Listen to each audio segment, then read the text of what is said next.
Welcome to Stuck Time to Improv. I'm Mary Scott with Business Riff, and I want startups to be wildly successful. One of the things you need to succeed is revenue. And how do you get revenue? Sales. So today I'm very happy to have Ben Kniffen with me from Lushin, and we're going to be talking about how to put together a sales team. Thanks so much for coming, Ben. Thanks for having me, Mary. I'm excited to jump into it. Okay, so why a sales team? I think in terms of scalability, most companies they start off with founder-led sales. Either founders are successful doing that or they struggle. If they're successful, they need to figure out how do they transfer skill sets, how do they hire good people. If they're not as successful at selling, then they need to figure out how to improve their own skill sets and then in turn still hire teams that they can transfer their skill sets to. So one way or another, if you're growing the business and you're maxed out in what you can do from a time standpoint, you got to hire other people. It's how you grow. But as most people figure out along the way, sales, the roles that people need to fill within sales, they're just so much harder to hire than other roles. They just are. They are very difficult to get correct, and a lot of founders and companies struggle with it. So what are the most important components in a sales team? So I think before I answer that question, because that's the good one to ask, I think it's good to step back and understand where founders make mistakes when they're looking for good sales team members, how to hire. It comes down to what I call the experience versus capability dilemma. When you don't know how to hire salespeople, you very regularly, and I'll see this in big companies too, companies that have huge HR departments, they get a stack of resumes and they just start going through them and they look for somebody who has the most amount of experience. And they think, this person's great. They've worked at companies just like ours. They look like they're super successful, like looks pretty good. They should be great in the role. And they get wooed by the experience and don't necessarily verify the capabilities. So when you say what makes a great sales team or how do you hire good people, it's not by necessarily looking at experience, it's by confirming the capabilities that you need in the role. For example, you might see somebody who worked at a company just like yours. They were a successful salesperson, and it turns out that that other company just had really good marketing. They had really good brand recognition. And so a lot of leads came in hot. Their calendars were filled without them doing any work.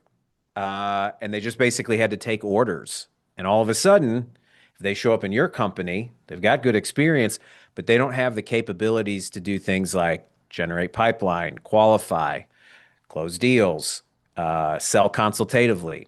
If you don't know how to check for those things, then you'll be in trouble. So that's the first place where I would start. But then when it comes to the bit that you asked about, what is the criteria that I'm looking for? I want good tactical selling skill sets, of course. But everybody always goes like, I can't figure out how to motivate my team. How do I motivate my team? Outside of tactical skill sets, I need to see like how driven is this individual to sell? Like how much grit do they have? How much will to sell do they possess? And the other thing I check on is what are their internal beliefs about selling? Like what's their sales DNA? Their sales DNA could either remove friction from their sales process or add to it. So it's more than just their technical selling skill sets. They need to have good sales DNA. They need to have a good will to sell component to them. And that's the criteria. That's a mouthful of what everything I just said, but that's the criteria of what I'm looking for in good salespeople. Okay, so is there some place founders can go to find out how to evaluate criteria like that? Where do you start? Yeah, good question. First, I want to assess salespeople. I want to back up my gut feel or back up my decisions with data. There's a ton of sales assessments out there. I don't want to say that they're all equal, and I don't want to say that one is better than the rest. But I start with assessing people with a tool that is made to gather data on how people sell. The one that I use is one from a company called Objective Management Group. It's not my company. I'm not tied to them. It's not my tool, but this is a tool that's been used to assess over 2 million salespeople, I think well over 20 years. And it gives you good insight into these capabilities that I'm talking about, sales DNA, their tactical selling skill sets, and their will to sell. But then I can't just take the test at its word. I've got to test these things. And very regularly I see founders will, when they interview salespeople, you got to put people in selling situations that they are going to see. If, from an interviewing standpoint, I got to role play. I got to see, how do you conduct a sales meeting? How do you conduct a cold call? I want to verify these things. I don't just want to test a resume on it. So, but Objective Management Group, the OMG sales assessment, that's the tool that I typically use for this. And who are the members of a good sales team? It varies based on organization and targets, but typically it starts with people whose job is to generate what I'll just call sales appointments. You'll usually call them a BDR or an SDR.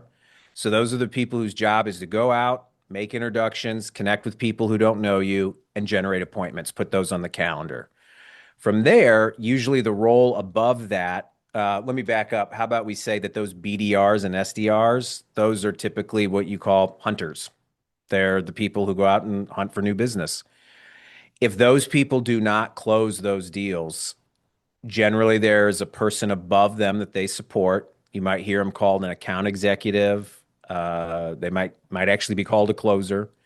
All sorts of titles that you'll see from this point on. But generally, these people's job is to then take said appointment and move them through the sales process to get a decision. And then usually those closers are reporting to some sales manager if the organization is big enough, or the CEO. If it's a really large organization, you'll start seeing territorial managers, division managers based on product, and it just keeps scaling up from there. But the two biggest roles are the hunters and the closers, because a lot of times people need roles to will hunt, and they'll actually hire a closer who does not hunt at all. Here we go back to assessing skill sets. But those are the two biggies. Those are the ones that usually move the needle. It's very difficult to manage those people, though, if I do not have good sales leadership skills in place, whether that's with the founder or some sort of VP of sales. Well, thank you so much, Ben Kniffen from Lushin. I'm sure there's a lot more information you can share, but we're out of time. So we'll put information in the comments for how people can get a hold of you. Thanks for having And, me, Mary. and I'm Mary Scott with Business Riff. I want startups to be wildly successful. And one of the best things you can do to accomplish that is book a call with me at businessriff.com. And join us again next time for Stuck, Time to Improv.